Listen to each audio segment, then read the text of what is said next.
Ok, nous y voici. Bonjour tout le monde. C'est un plaisir d'être parmi vous. C'est un honneur d'avoir une audience aussi nombreuse, aussi motivée, aussi jeune, dans l'un des endroits qui compte le plus pour un pays en général, c'est-à-dire un lycée. Avant de commencer, c'est un plaisir pour moi de remercier l'équipe qui s'est occupée de mon séjour au Cameroun, de mon invitation. J'ai passé le début de la semaine à enseigner dans une école d'enseignement supérieur située à Limbé. C'est beaucoup d'enthousiasme, beaucoup de plaisir. Et dans l'ensemble, ce séjour a été extrêmement enrichissant pour moi. Et puis c'est parti. Alors, aujourd'hui, on va parler de mathématiques. Ce ne sera pas un cours de mathématiques, ce sera une conférence dans laquelle on va s'interroger sur certains aspects de la nature des sciences mathématiques, de leurs applications, et on va l'illustrer sur des exemples un peu familiers. Et ici, j'ai choisi pour vous de reprendre une conférence que j'ai donnée il y a quelques semaines dans une salle de spectacle parisienne, dans une salle culturelle, précisément un endroit où d'habitude on ne parle pas de mathématiques. Et sera question de mathématiques, et sous un angle un peu particulier, on va appeler ça mathématiques de la chauve-souris. Alors, pour Yaoundé, ça tombe bien, hein, il y a ces grands nuages de chauves-souris qu'on voit le matin, des fois. J'en voyais par la fenêtre de mon hôtel ce matin. J'ai vu qu'il n'y a pas longtemps, ils se sont invités dans une grande manifestation. En fait, c'était en janvier, là, une grande manifestation centrale avec les jeunes qui défilaient et tout ça, et tout un essaim de chauve-souris qui est venu perturber. Donc c'est parfaitement adapté à Yaoundé. Qu'est-ce qu'on va trouver à faire avec mathématiques et chauve-souris? Ben, on va bien voir. Et pour commencer, on va s'interroger un peu sur la nature des sciences mathématiques. Ça, je ne sais pas si vous voyez ceux qui sont en distance, vous devez avoir un peu de mal, mais ça a été conçu pour des écrans gigantesques. Ici, c'est une page, un extrait de l'un des ouvrages qui symbolise le mieux la nature mathématique, l'un des ouvrages les plus célèbres jamais écrits dans l'histoire de l'humanité. Les éléments d'Euclide. Ça date de quoi? Peut-être 300 avant Jésus-Christ, quelque chose comme ça.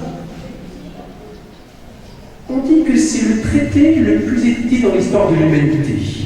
Certains textes religieux ont été encore plus édités que lui, mais si on s'intéresse au traité, ce sont des éléments qui arrivent en tête. Plus de 1000 éditions, et jusqu'à récemment, il faisait partie du bagage traditionnel des écoles en mathématiques.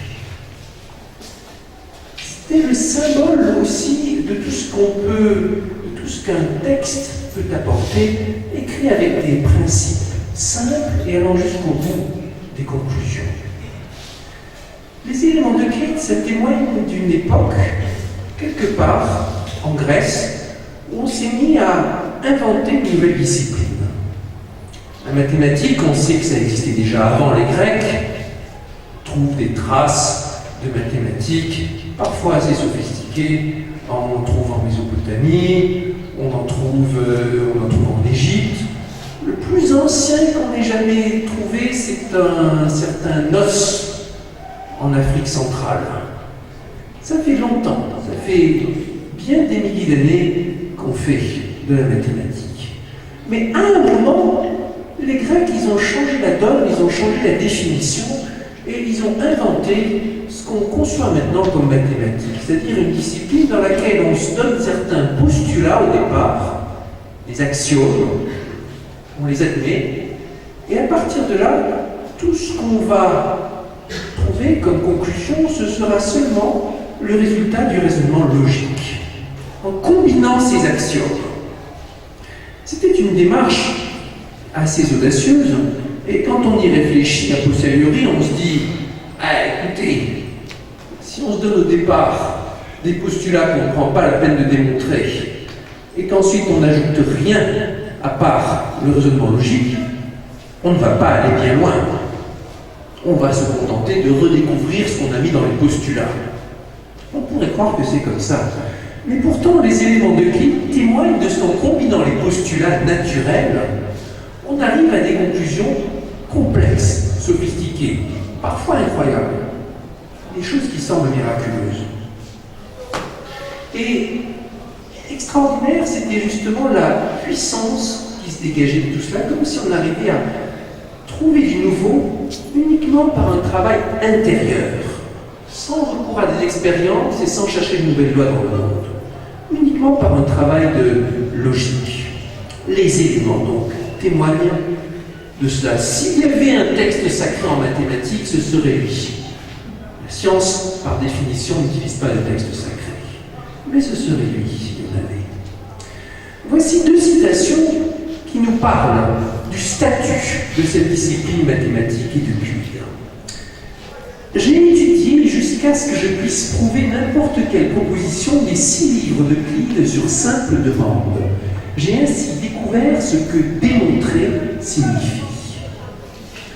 Cette première citation semble écrite par un mathématicien soucieux de promouvoir sa discipline, expliquant combien le raisonnement mathématique, au-delà de la discipline, au-delà du fait de savoir des choses, est une façon de se former à la logique. La mathématique, c'est non seulement une science, mais aussi une école de pensée. Cependant, ce n'est pas un mathématicien qui a écrit ça, il est assez célèbre pourtant, il s'agit d'Abraham Lincoln, le fameux président des États-Unis, célèbre pour son rôle pendant la guerre de sécession, qui effectivement considérait le livre d'Euclide comme l'une de ses plus précieuses lectures, l'un de ses livres de chevet. Deuxième citation, la mathématique jouit d'une estime toute particulière au-dessus de toutes les autres sciences.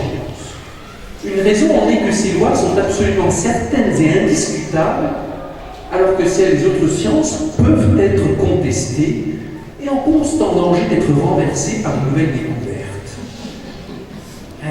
Ici encore, un énoncé très fort sur le pouvoir des sciences mathématiques, insistant sur l'aspect éternel des vérités mathématiques.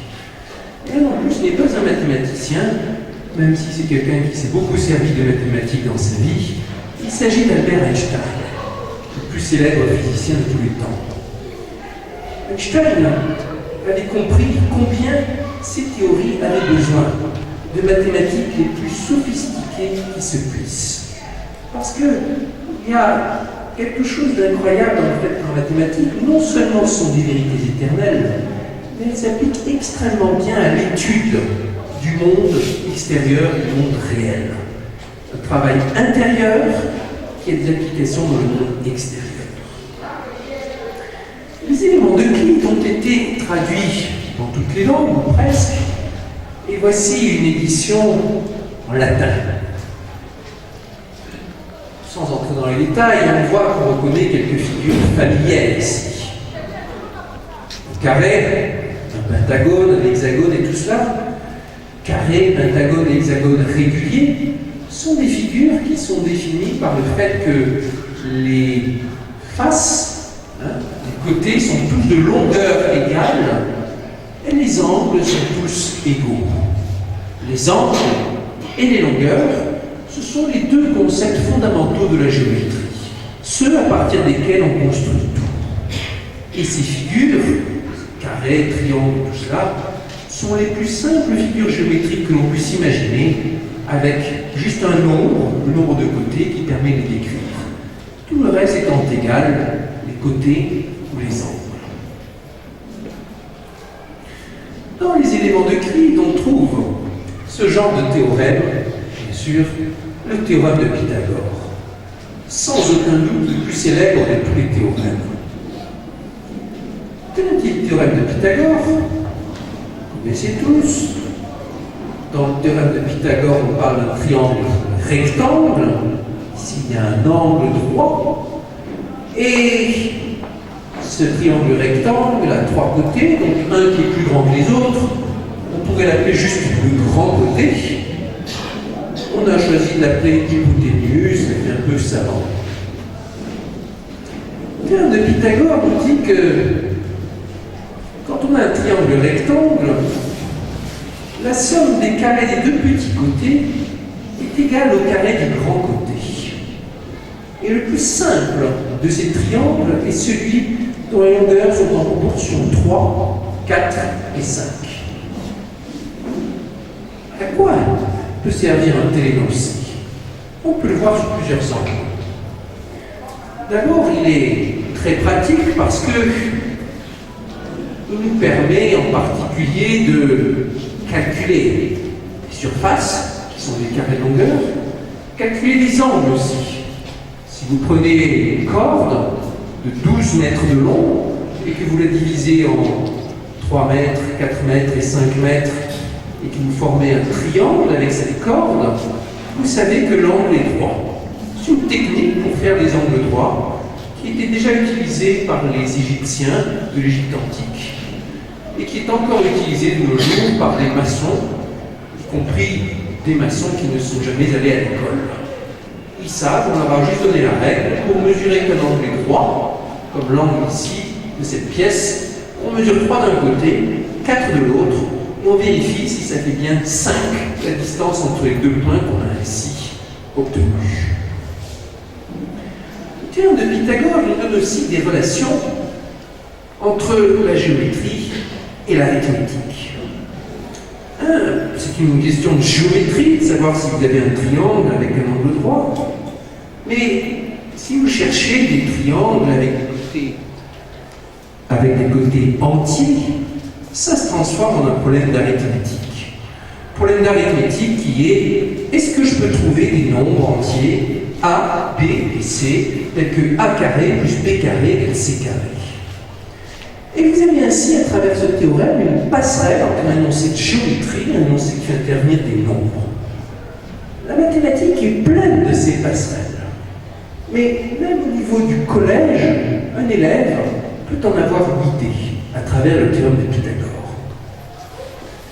Et puis le théorème de Pythagore, ça donne à réfléchir sur l'axiomatique et ses conséquences.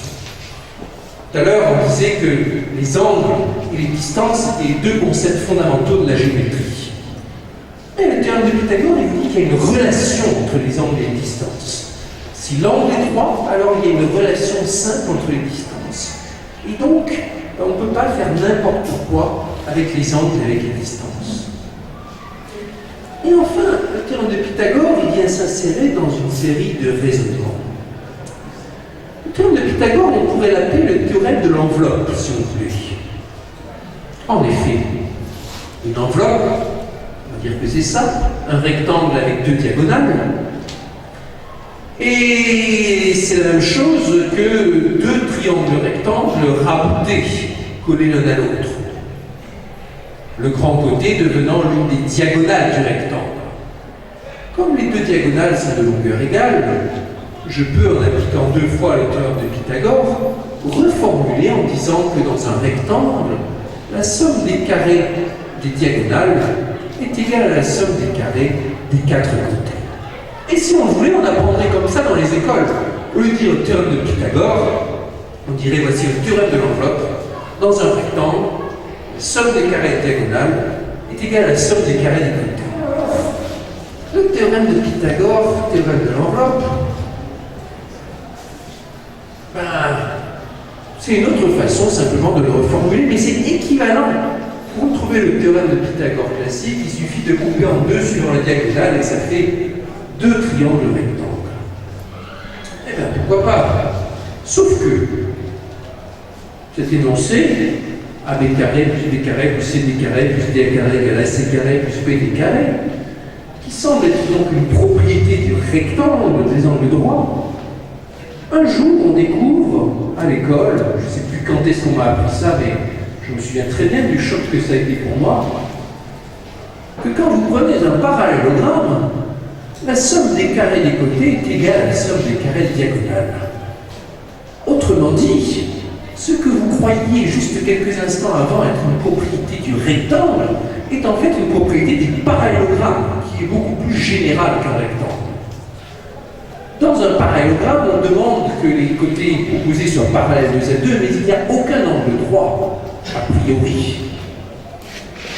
Et donc là, derrière cet énoncé, vous voyez surgir quelque chose qui est fondamental en sciences en général, le processus de généralisation.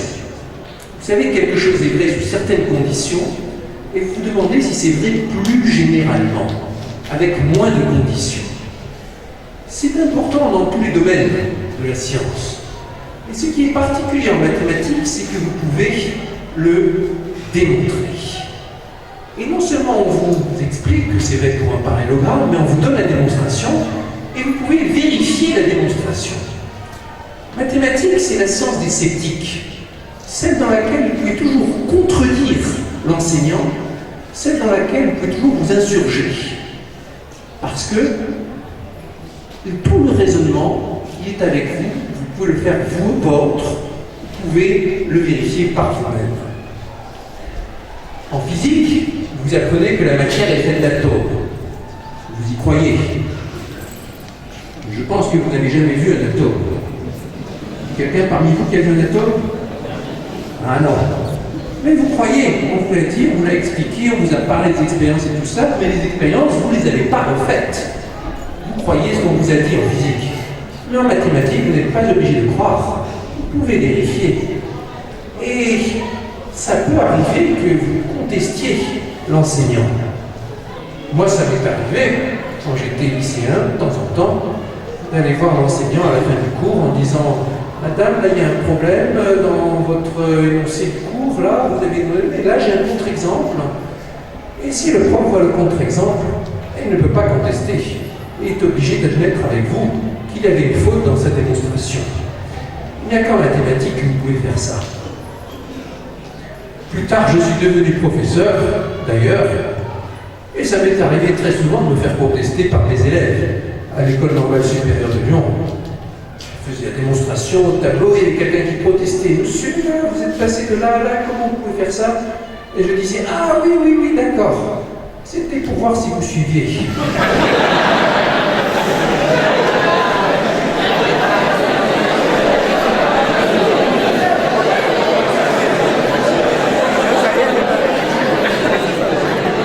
À moi, au lycée, à cette époque-là, j'étais un petit peu amoureux de la géométrie du triangle. La géométrie du triangle, c'est ce qu'on trouve dans les éléments d'Euclide et ce qui a été fait après, pendant des siècles, avec toutes sortes de propriétés dans les triangles. Il faut bien préciser que la géométrie du triangle, ça ne sert vraiment à rien. Parce qu'il n'y a plus de recherche dedans, et parce que dans la vie de tous les jours, à part peut-être justement le théorème de Pythagore, encore rarement, pour vous, ça ne sert à rien en pratique. N'empêche, c'est peut-être ce qu'il y a de mieux pour entraîner à faire des démonstrations quand on est jeune. Plus tard, c'est devenu mon métier de faire des démonstrations. Comme c'était rappelé tout à l'heure, je suis devenu chercheur, enseignant-chercheur, et donc avec pour métier de faire des avancées dans des domaines mathématiques, de physique mathématique dans mon cas. Et quand vous devez écrire une démonstration de 120 pages bourrée de calculs difficiles sur un problème de physique des gaz compliqué, il vaut mieux avoir commencé, adolescent, à faire des démonstrations de 10 lignes sur des triangles et des cercles. On commence toujours par le simple avant d'arriver au compliqué. Et puis, en géométrie du triangle, même si on ne devient pas plus tard chercheur, on apprend quelque chose d'important sur les sciences, sur le monde. On apprend quelque chose d'important, c'est qu'il n'y a pas de miracle. En géométrie du triangle, on a l'impression de voir sans arrêt des choses miraculeuses, comme 3 droites qui se coupent en un même point, ou 3 points qui sont alignés sur une même droite, sans qu'on comprenne pourquoi. Et ça semble de la magie. Et on arrive toujours à expliquer cette propriété avec une démonstration mathématique. On transforme l'émerveillement de la constatation incroyable en l'émerveillement d'une belle démonstration. Toute la science, c'est ce processus. D'abord, on s'émerveille devant le monde, et puis on s'émerveille devant l'explication. Alors, plus tard, je suis rentré à l'école normale supérieure. École normale supérieure à Paris, record du monde dans le nombre de médailles Fields parmi ses anciens élèves, et donc l'un des hauts lieux de la mathématique mondiale. École normale supérieure, c'est un héritage de la Révolution française, à une époque où le monde politique et le monde scientifique étaient plus proches qu'ils n'ont jamais été sans doute. À l'époque où vous aviez de grands mathématiciens très engagés dans les affaires de l'État pour défendre la République, à une époque où on était très en danger. Quand on fait des études supérieures en mathématiques, arrive une surprise quand vous découvrez que vous devez choisir votre spécialité. Pour votre famille, d'habitude, le simple fait que vous soyez rentré dans une formation de mathématiques, ça leur donne l'impression que vous êtes un peu timbré. Mais quand en plus vous leur dites que maintenant vous allez choisir un sous-domaine mathématique pour vous spécialiser, ils pensent que vous êtes complètement perdu. Et il faut choisir entre algèbre, géométrie ou analyse, et même au sein d'analyse, vous allez choisir une branche et une sous-branche, une sous-sous-branche dans laquelle vous allez devenir spécialiste. Mais il y a quelque chose qu'on apprend au fur et à mesure et que j'ai appris plusieurs fois. Il ne faut jamais avoir peur de la spécialisation. On commence par se spécialiser et là on acquiert une valeur spécifique. Ensuite on peut élargir. Et quand j'ai commencé ma thèse, on considérait que j'avais des intérêts très spécialisés parce que j'étais spécialiste d'une seule équation dans un domaine d'une branche de l'analyse. Et maintenant, on considère que je suis un mathématicien avec des intérêts très variés. Analyse, probabilité, géométrie, statistique, équations dérivées partielles, physique mathématique. Mais tout ça, j'ai commencé par me spécialiser et ensuite j'ai commencé à regarder d'autres branches. Le fait de se spécialiser d'abord vous donne des atouts pour aller dans d'autres sujets et vous donne une valeur ajoutée. Encore plus tard, j'ai reçu la médaille. Les travaux sur les équations qui sont ici représentés derrière moi. Alors, quand vous recevez un prix international, comme la médaille Fields, comme ça a été expliqué dans l'introduction, qu'est-ce qui vous passe par la tête? D'abord, vous êtes joyeux, bien sûr. Et puis, vous êtes un peu embarrassé par rapport à vos collaborateurs. La mathématique, c'est une discipline pleine de collaboration, comme les autres sciences. Donc, il y a eu ce travail d'équipe, mais à l'arrivée, il y en a un seul qui reçoit la récompense, au nom des autres. Il faut bien voir que c'est aussi au nom des autres que vous la recevez. Et puis, vous êtes un peu effrayé parce qu'il va y avoir plein de nouvelles choses à faire une fois que vous recevez ce prix. Vous allez vous retrouver dans la lumière des projecteurs. Devoir répondre à des interviews, faire des déclarations publiques, et ainsi de suite. Alors, la cérémonie en elle-même est assez impressionnante. Ça se passait en Inde, à l'occasion du Congrès international des mathématiciens, le plus grand rassemblement de mathématiques, tous les 4 ans, devant tous les collègues réunis, donc devant 5000 personnes peut-être. C'est remis par le chef de l'État dans lequel ça se trouve, donc c'était la présidente de l'Inde qui m'avait remis la médaille. Et c'est un moment très émotif, bien sûr. Voici une image du magazine culturel Télérama. Cette photo est parue accompagnée d'un entretien et le journaliste avait mis comme titre « Je suis la Lady Gaga des mathématiques ».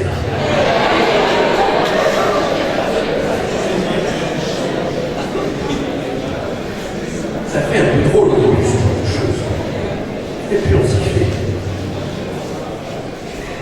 Parmi les autres choses qui vous tombent dessus, vous découvrez que vous êtes très populaire. Les scientifiques sont très populaires dans la société en général. Parmi toutes les différentes branches socio-professionnelles, dans les enquêtes d'opinion, les scientifiques sont un peu souvent proches du sommet. Avec d'habitude les politiques qui sont tout en bas. Les scientifiques sont très populaires et on vous sollicite pour toutes sortes d'opérations.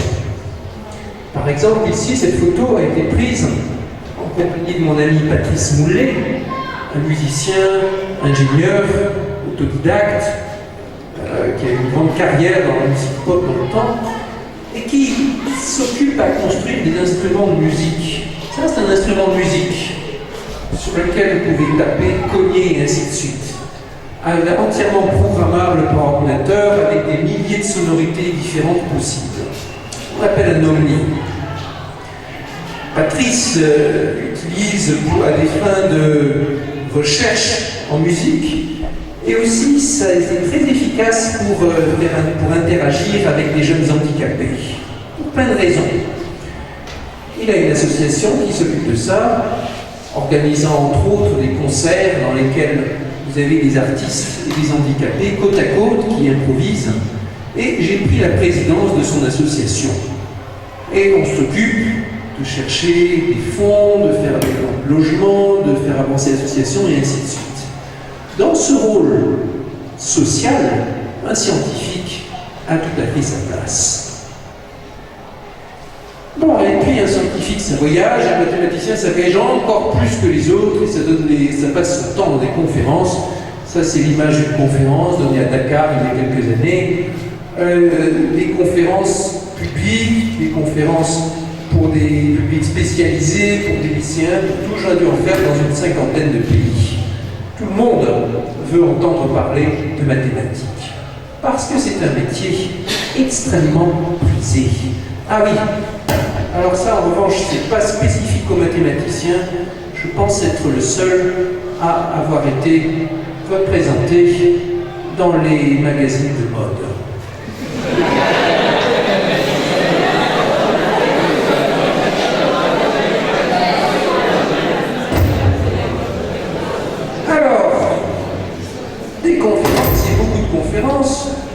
Qu'est-ce qu'on y fait dans ces conférences? Eh bien, on explique, on parle de mathématiques, on parle de mathématiciens. Mathématiques, c'est partout. Et c'est une des choses que les gens demandent le plus. Là, qu'est-ce qu'il y a de mathématiques dans le monde tel qu'il nous entoure? Et on peut répondre tout. Sur ce petit dessin, l'auteur s'est amusé à représenter comment les scientifiques voient le monde en changeant en équation. Ce qu'on remarque sur le petit paysage. Et encore, seulement quelques-unes des équations. Il en faudrait un annuaire entier si on voulait représenter toutes les équations qui sont là, derrière le paysage du petit lapin fauquant sa carotte. Et si vous êtes un scientifique, ça peut être très important. La rivière qui est là, vous pouvez la voir comme quelque chose qui vous fournit de l'eau, quelque chose qui est frais, mais aussi comme quelque chose qui se met en équation. Et pour un ingénieur, ça pourra faire toute la différence dans votre projet. En 2011, on m'avait demandé de faire une de ces conférences. Alors, les conférences, j'en fais un paquet. 2011, c'était pas longtemps après la Valley Fields, et on m'avait commandé une conférence pour une fête de la science devant plein de lycéens comme vous. Et j'étais un peu fatigué des conférences que j'avais déjà données, je voulais en préparer une nouvelle à l'occasion. Et alors, j'avais au téléphone une dame qui s'occupait de cette conférence, et on réfléchit ensemble quel sujet. Et je lui ai dit, je sais rien, donnez-moi des idées de conférences que je pourrais faire. Peut-être que 2011, c'est une année particulière. Alors, 2011, il s'agissait de savoir si on pouvait prendre des choses comme thème pour une conférence.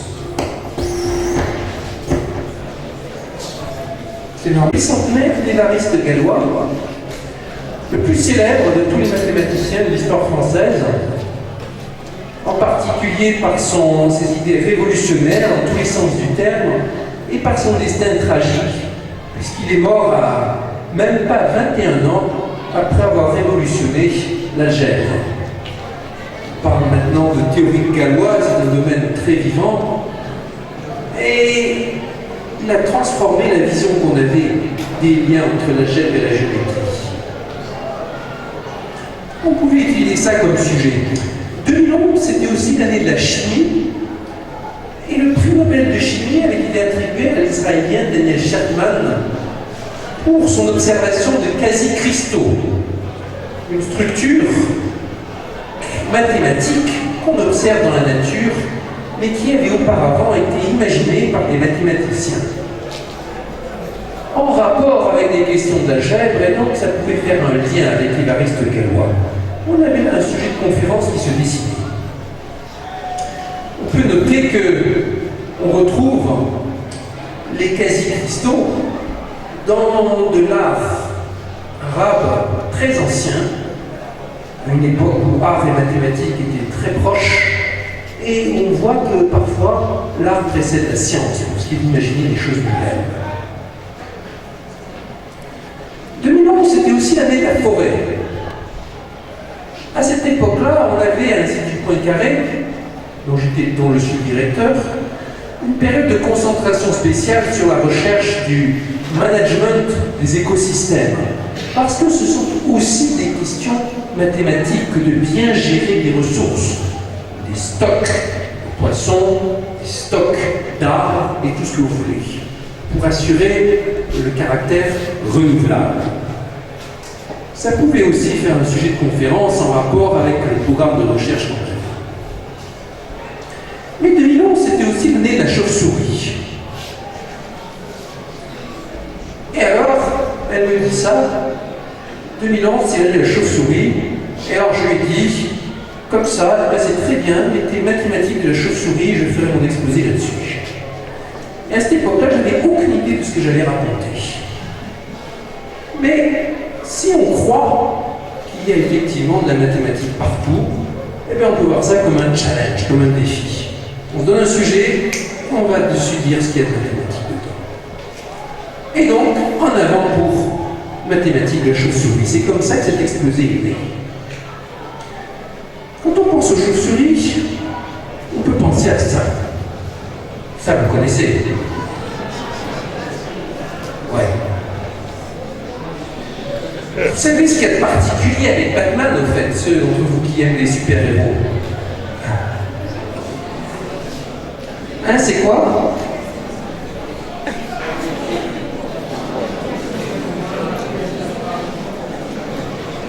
Ouais, ici, l'acoustique fait que je vous entends pas très bien, mais il y en a peut-être dans la salle qui ont la réponse.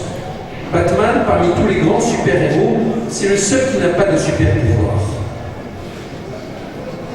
Hein? Contrairement à Superman, Spider-Man, Daredevil, tout ce que vous voulez, Batman, c'est un humain pur et simple. Tout son pouvoir, il le tire de la technologie et de la science et de sa condition physique. Bon, et aussi, il est milliardaire, ça aide un peu.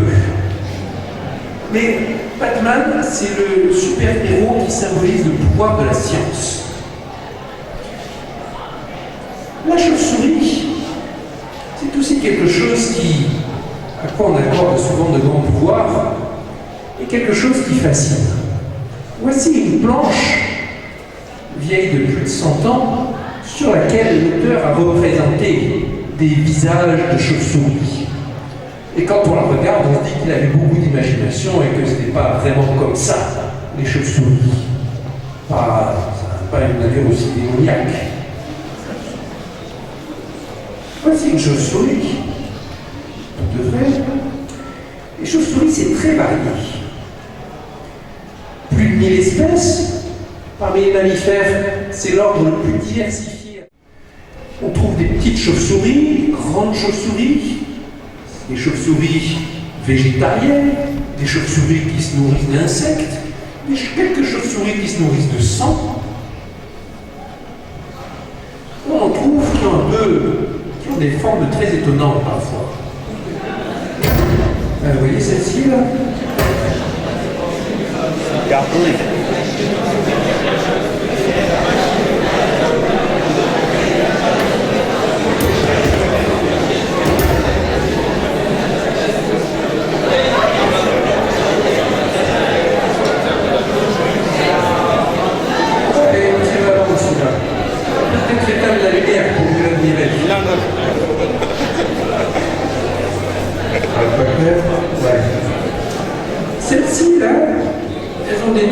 rigolo en plus, vous avez ici Cicero Vesper et Ipsognathus Monstrosus.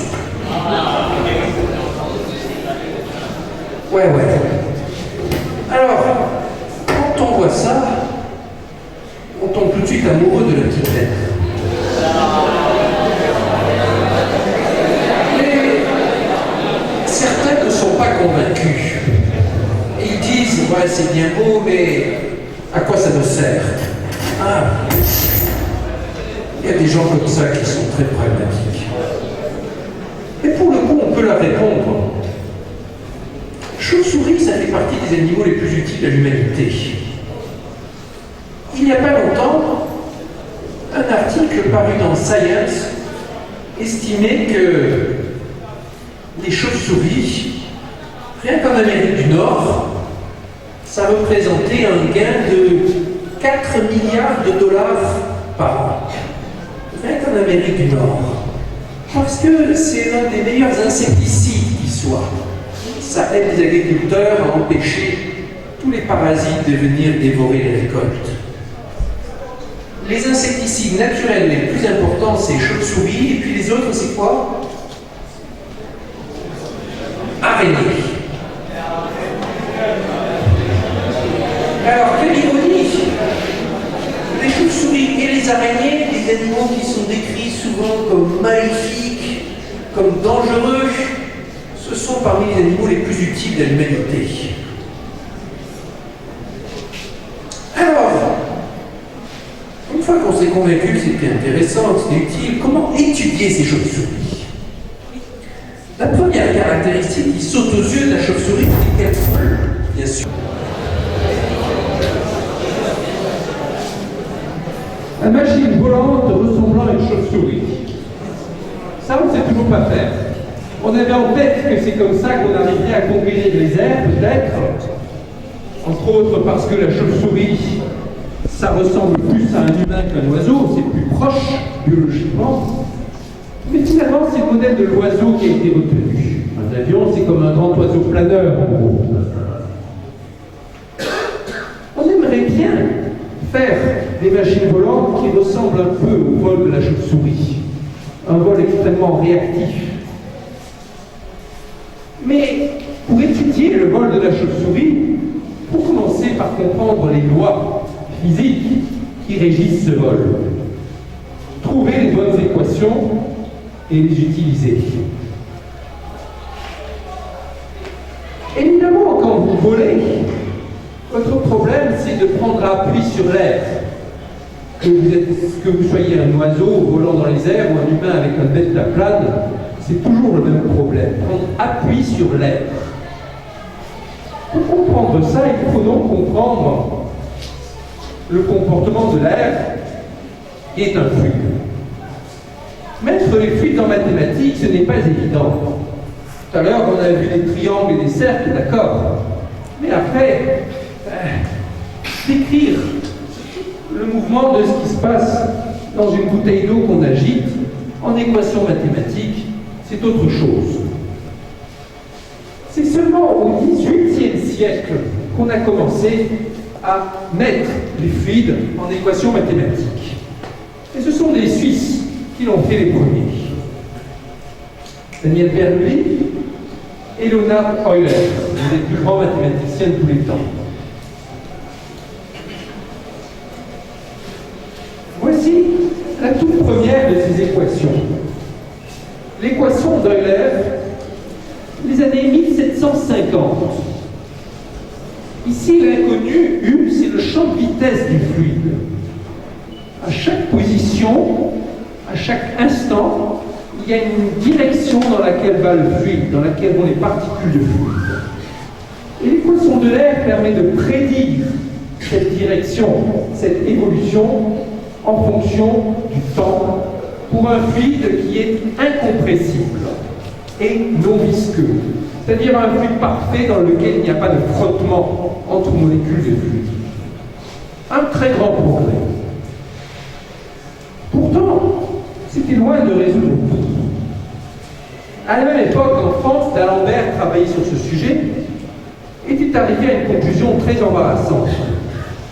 Il me semble que la théorie, développée avec toute la rigueur possible, donne au moins dans plusieurs cas une résistance nulle. Paradoxe singulier que je laisse les géomètres futurs résoudre. Résistance nulle, ça veut dire que ça ne résiste pas, et la conclusion était incroyable. La conclusion s'appliquait en fait à un fluide dans lequel il n'y aurait pas de tourbillon. Et ça voudrait dire quoi? Mettez-vous dans une piscine, par exemple, dans la mer, avancez, vous ne sentiriez aucune résistance de la part du fluide si cette équation de l'air s'appliquait et s'il n'y a pas de tourbillon autour de vous. Ça semble incroyable. S'il n'y a pas de résistance, ça veut dire que le fluide n'appuie pas sur vous. Comment faire pour voler alors? Comment faire pour prendre appui sur l'air? La légende dit qu'à cette époque, l'Académie des sciences à Paris avait mis à un concours pour les scientifiques un sujet: comment font les oiseaux pour voler? Et que différents scientifiques avaient envoyé leur mémoire pour répondre à cette question. Et la seule démonstration rigoureuse était celle d'Euler, qui prouvait que les oiseaux ne pouvaient pas voler. Alors on se dit, quand on voit ça, il y a un problème mathématique, et peut-être que ça ne fait pas en équation finalement. Ou on peut se dire, c'est juste que le modèle mathématique n'est pas encore bon.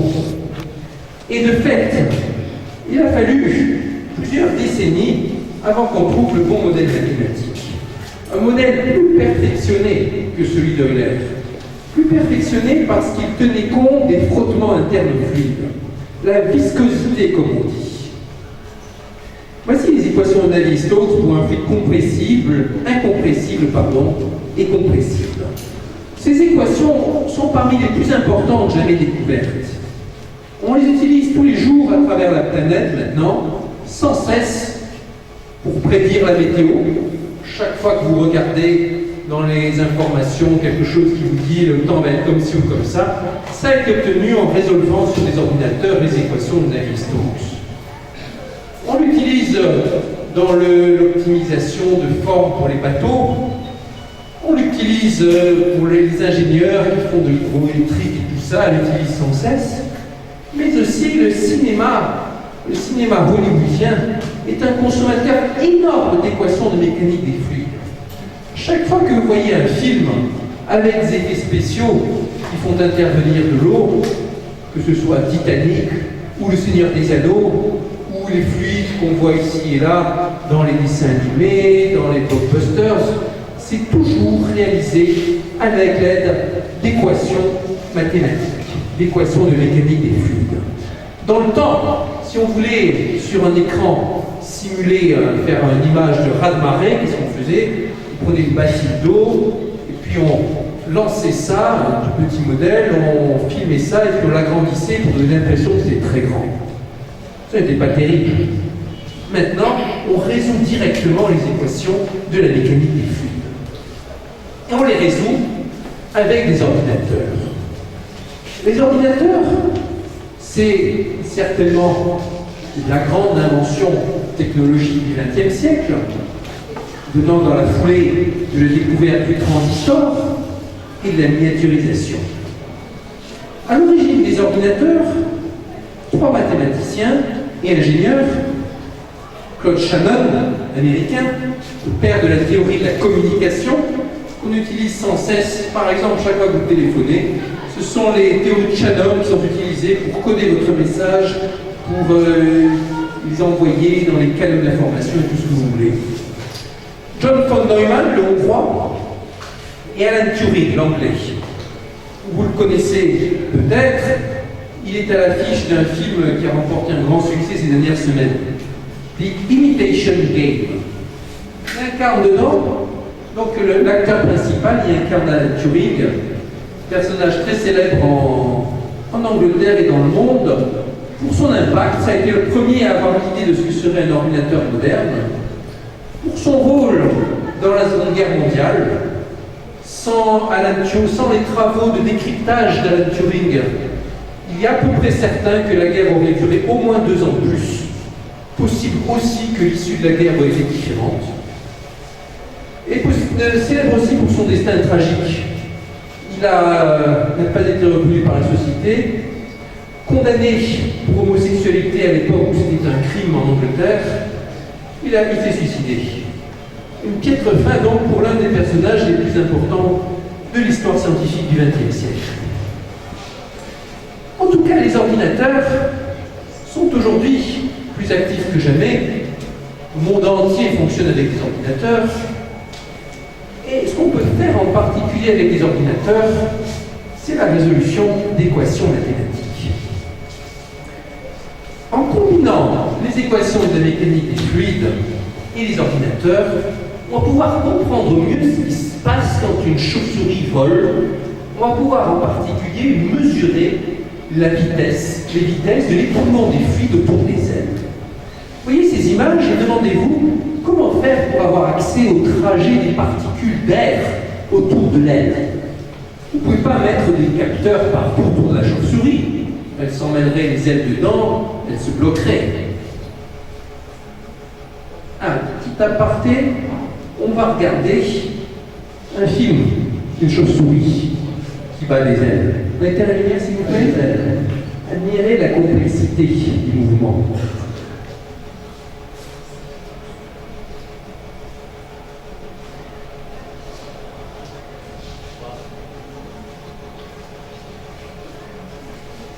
Alors, ceux qui sont les plus près peuvent voir qu'il y a des ondulations à travers les ailes.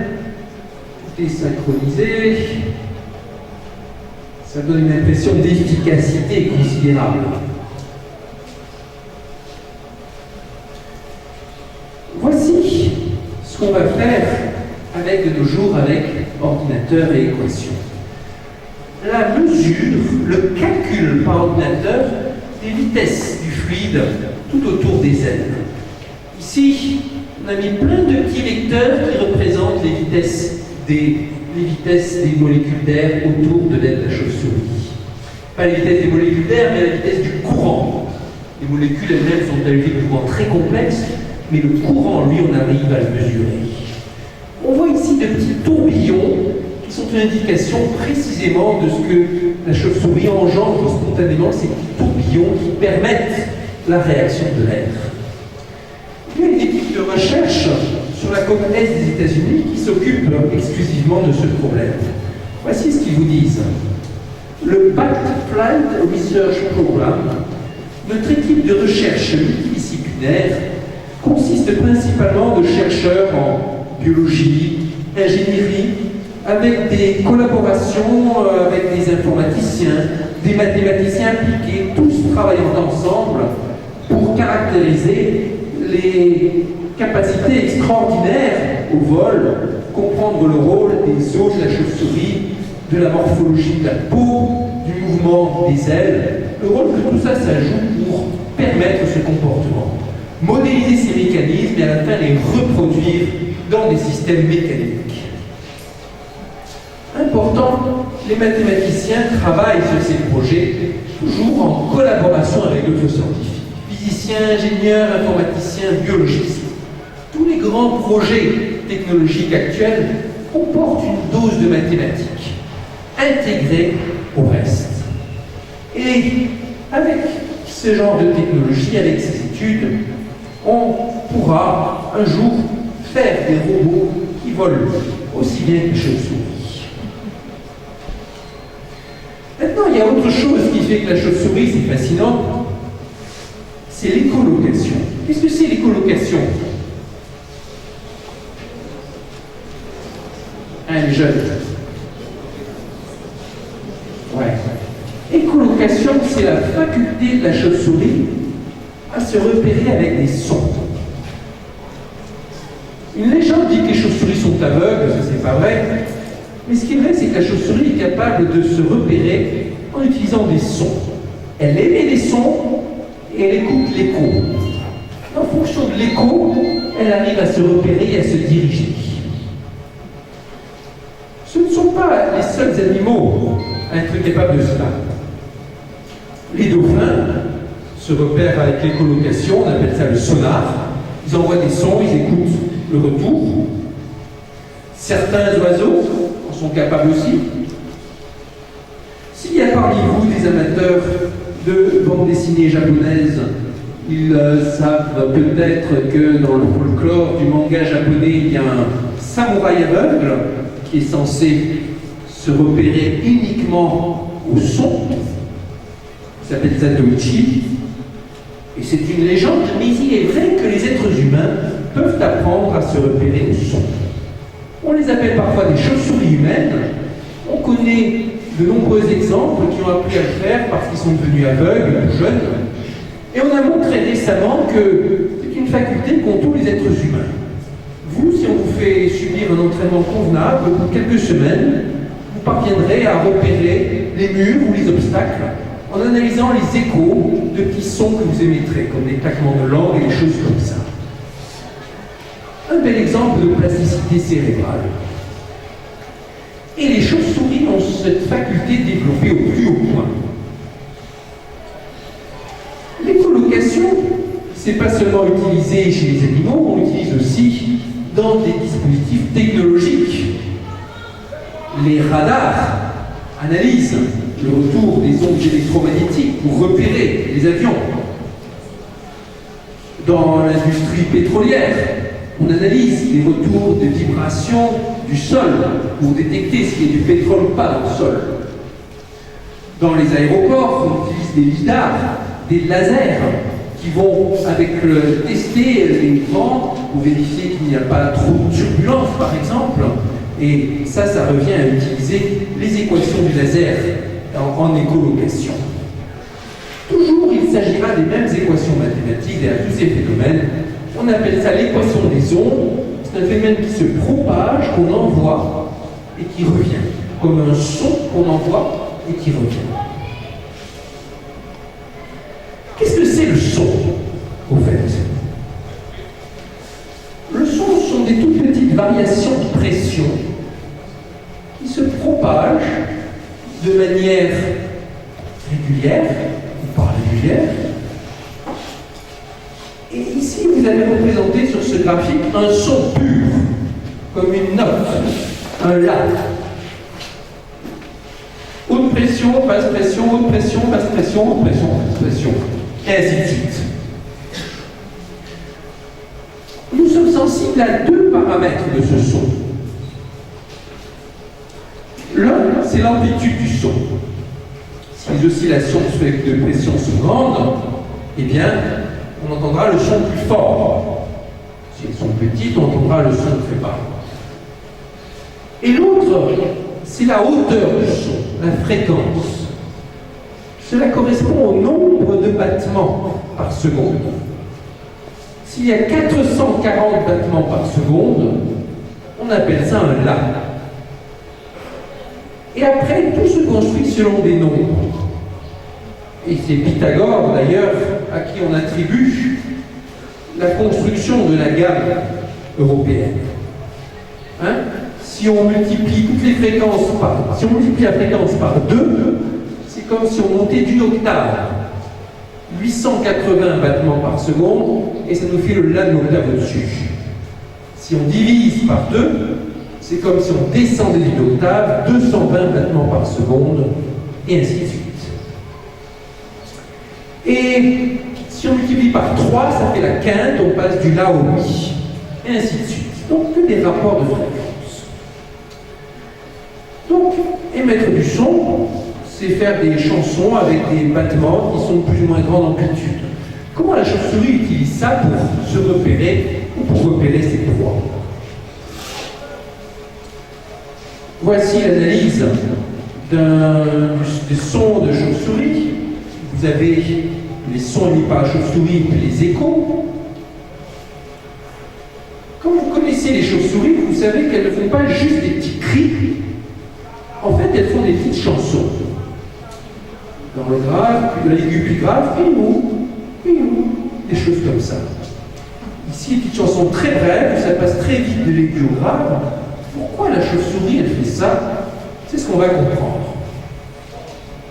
Les cordes de chauve-souris. Non seulement la chauve-souris fait une petite chanson, mais des chauves-souris différentes ont des petites chansons différentes. Et même une même espèce de chauve-souris, d'une région à l'autre, pourra avoir des chansons différentes, comme les différents dialectes des humains. L'analyse des sons, ça remonte à Joseph Fourier, l'un des scientifiques et hommes politiques importants du début du XIXe siècle, fin du XVIIIe siècle, et fondateur de l'analyse harmonique, qui est l'analyse des fréquences que plusieurs milliards d'humains utilisent chaque jour maintenant dans le monde. L'une des théories les plus importantes en sciences. L'analyse de Fourier repose sur l'idée que n'importe quel signal périodique, montant, descendant, faible et se reproduisant, peut être décomposé en superposition de signaux élémentaires qui sont des sinus et des cosinus. Donc avec ces signaux élémentaires, on a comme une sorte d'alphabet dans lequel on peut écrire n'importe quelle fonction, si complexe soit-elle. Par exemple, cette fonction ici, qui a l'air assez étrange et pas vraiment spéciale, elle a été obtenue en superposant 4 ondes pures, 4 sinus d'amplitude et de fréquences différentes. L'analyse de Fourier permet de comprendre et d'étudier les sons émis par les chauves-souris. L'analyse en général de Fourier repose sur 3 principes fondamentaux. Le premier, donc, c'est que n'importe quel signal peut se décomposer en ondes pures. Le deuxième, c'est que plus le signal est lisse, moins les hautes fréquences comptent. Un signal qui est bourré de hautes fréquences, c'est un signal qui est très irrégulier. Et le troisième, c'est qu'un signal ne peut être bien localisé à la fois en temps et en fréquence. Un signal qui est localisé en temps, ça veut dire qu'il est très bref, il se situe à un instant donné. Un signal qui est localisé en fréquence, ça veut dire qu'il se situe à une fréquence donnée. Et donc il faut choisir. Soit la fréquence est donnée, soit le temps est donné, mais on ne peut pas avoir les deux à la fois. On appelle ça le principe d'incertitude. Et certains d'entre vous ont déjà pu voir ce nom, principe d'incertitude, associé à une théorie physique célèbre, la mécanique quantique.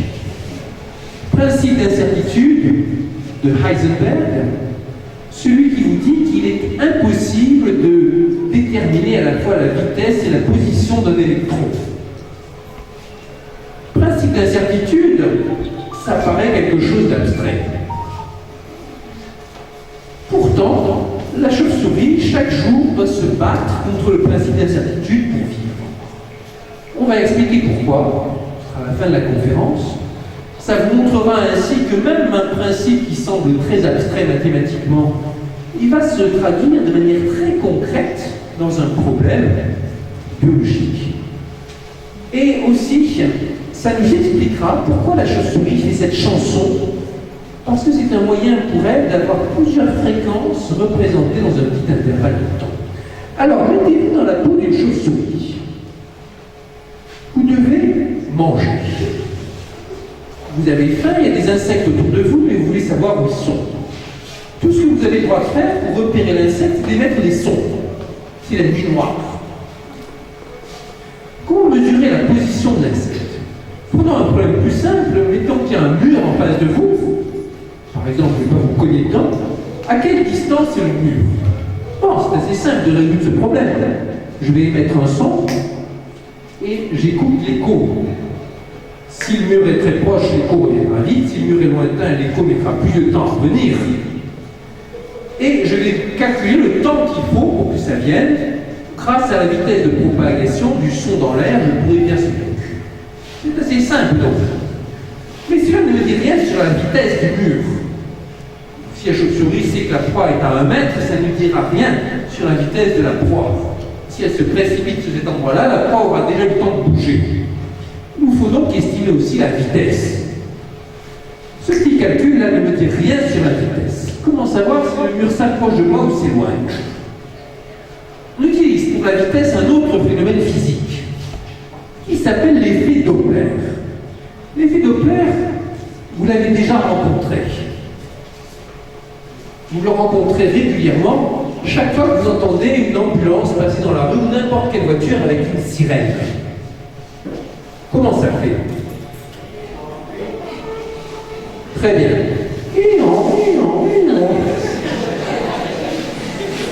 En fait, quand elle s'approche de vous, ça fait et juste quand elle passe à votre hauteur, ça change. Ça fait ça devient plus grave. C'est pas en votre honneur que l'ambulance a changé de chanson. C'est un phénomène physique qui veut ça. C'est parce qu'avant la voiture se rapproche et après la voiture s'éloigne. Quand la voiture se rapproche, les signaux, les crêtes vous arrivent plus vite. Elles se bousculent les unes les autres, les crêtes de haute pression. De sorte que vous avez l'impression que la fréquence est plus élevée. Donc c'est plus aigu qu'en réalité. Mais quand elles s'éloignent, c'est le contraire. Les crêtes mettent plus de temps à venir vers vous au fur et à mesure que la voiture s'éloigne. Et donc ça étale le son. Et vous avez l'impression qu'il est plus grave que la réalité. La réalité, c'est intermédiaire entre ce que vous entendez quand elle s'approche et ce que vous entendez quand elle s'écarte. Eh bien, c'est ça que la chauve-souris utilise pour mesurer la vitesse en premier lieu. Moi, là, si je chante une chanson, là, si je chante une note, et que cette note, elle revient par réflexion par le mur, si le mur s'approche de moi, la note me reviendra plus aiguë. Si le mur s'écarte de moi, la note me reviendra plus grave. Et plus ça s'écarte vite, plus la note reviendra grave. C'est donc ainsi qu'on mesure la vitesse. Mais maintenant, vous avez un dilemme. Est-ce que je mesure en priorité la position ou en priorité la vitesse? Vous avez besoin des deux. Mais pour mesurer la position, il faut des sons très brefs pour qu'on mesure la position avec précision. Alors que pour mesurer la vitesse, il faut des notes pures, une seule fréquence, pour pouvoir mesurer la différence de hauteur. Il y a une contradiction entre les deux, à cause du principe d'incertitude. Et pour remédier à cette contradiction, la chauve-souris adopte un compromis avec des petites chansons qui permettent à la fois de faire varier la fréquence tout en restant dans un petit intervalle de temps. Est-ce que c'est efficace? La réponse est oui. On peut, avec des formules de théorie de la communication, analyser la performance des chauves-souris en tant que machine qui analyse un écho. Et on trouve qu'ils sont très proches de l'optimum théorique. Même si on essayait de venir en aide aux chauves-souris pour améliorer leur système, on n'y arriverait pas. En fait, on est très loin encore de savoir simuler une chauve-souris avec des mécanismes de prise de décision, de changement de vol en fonction de la collecte d'informations. Et c'est d'autant plus remarquable la performance de la chauve-souris qu'elle fait tout ça dans un cerveau parfois de quelques millimètres. Vraiment, ce sont des machines très perfectionnées. En fait, non seulement nous n'avons rien à apprendre à la chauve-souris, mais peut-être c'est elle qui avait à nous apprendre quelque chose.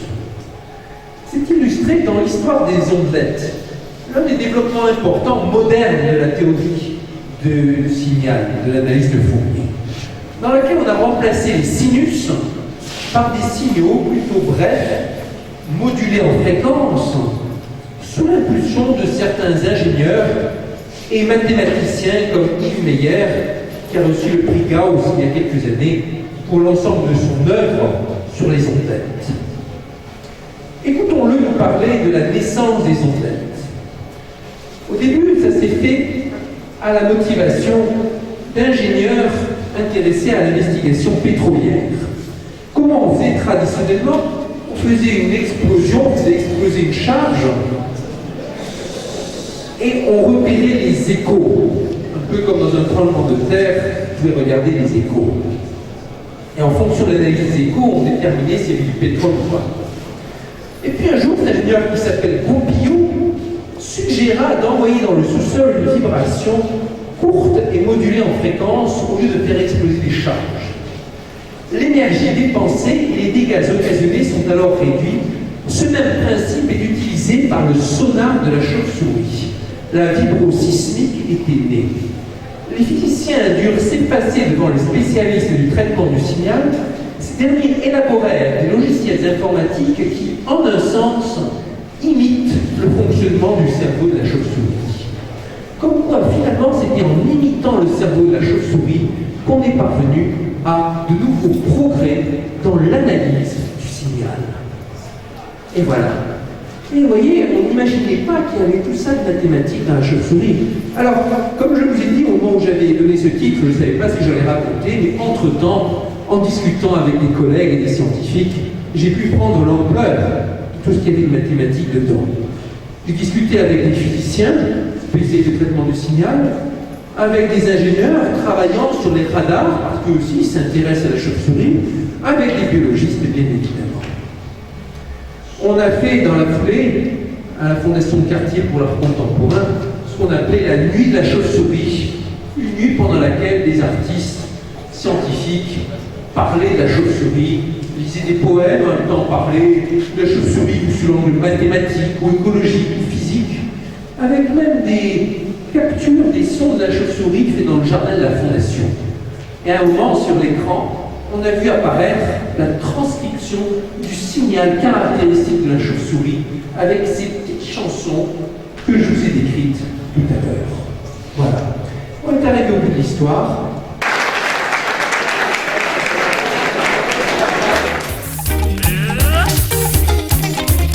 Ça c'est la resurgence d'ici, en provenance d'un tribunal démocratique.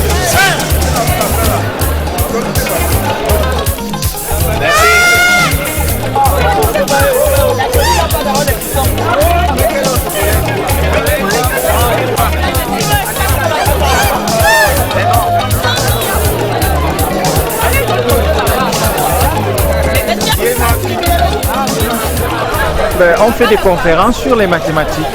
Nous avons eu la chance d'avoir un médaillé Fields des mathématiques. Le médaillé Fields, c'est l'équivalent du prix Nobel en mathématiques, parce qu'il n'y a pas de prix Nobel de mathématiques. Il y a la plus prestigieuse distinction en mathématiques, c'est la médaille Fields. Alors c'est un professeur, Cédric Villani, qui a eu sa médaille Fields en 2010. Il a été invité au Cameroun pour donner des conférences à l'African Institute of Mathematical Science, qui se trouve à Limbé. Qui vient d'être créé. Voilà. Et puis donc, le directeur de l'école normale supérieure a eu vraiment la bonne idée de le faire venir à Yaoundé. Il a demandé à monsieur le ministre de l'enseignement secondaire l'autorisation pour que ce savant vienne donner une conférence à des élèves de notre classe de terminale scientifique. Vous savez, ça suscite des vocations, ça motive les élèves. Vous avez vu le nombre de questions que les élèves ont posées. Et donc voilà, il vient de terminer cette conférence et il va retrouver les universitaires tout à l'heure pour d'autres conférences. Alors, est-ce qu'on peut penser que ça va continuer comme ça? Ben, vous voyez, vous avez entendu le conférencier dire qu'il est invité partout à travers le monde. Je crois que le Cameroun a vraiment eu une chance inouïe. Nous souhaitons que ça puisse continuer. J'ai pu apprendre qu'on peut déterminer une équation de l'air, ce que j'ignorais bien évidemment. J'ai bien pu apprendre aussi d'autres choses sur le plan orthographique. Donc j'ignorais les significations de certains mots. Vraiment, je remercie vraiment le professeur de nous avoir édifié par rapport à tout ça. Et les enfants ont compris que les mathématiques ne sont pas seulement théoriques et que c'est pratique, ce n'est pas abstrait quoi. Cédric, je veux ça. Merci.